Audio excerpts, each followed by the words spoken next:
হত্যা মামলায় গ্রেপ্তার ওয়ার্কার্স পার্টির সভাপতি ও সাবেক মন্ত্রী রাশেদ খান মেননকে 5 দিন রিমান্ডে নিয়ে জিজ্ঞাসাবাদ করার অনুমতি দিয়েছেন আদালত। ঢাকার চিফ মেট্রোপলিটন ম্যাজিস্ট্রেট আদালতের বিচারক এই আদেশ দেন।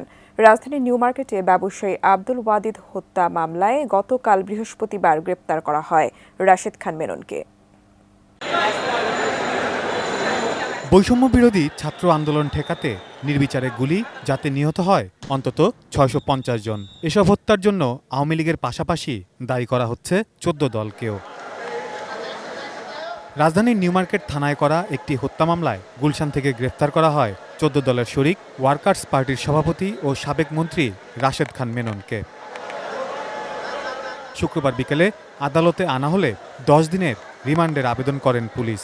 শুনানি শেষে 5 দিনের রিমান্ড মঞ্জুর করেন আদালত। টাইলক্স, যার অ্যান্টিব্যাকটেরিয়াল এজেন্ট টয়লেটের কোনায় কোনায় পৌঁছে 99% জীবাণু ধ্বংস করে। টাইলক্স টয়লেট ক্লিনার, ক্লিন মানেই টাইলক্স।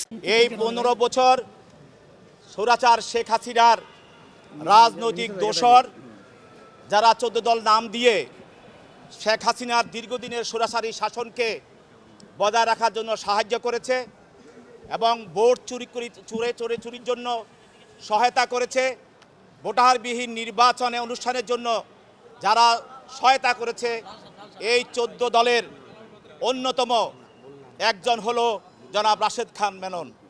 একই সাথে লালবাগ থানার পৃথক আরেকটি হত্যা মামলায় সাবেক সচিব শাহ কামাল ও কাউন্সিলর হাসিবুর রহমান মানিকের আলাদা করে 5 দিনের রিমান্ড মঞ্জুর করেছেন আদালত। Saiful Jewel, ATN news, Dhaka.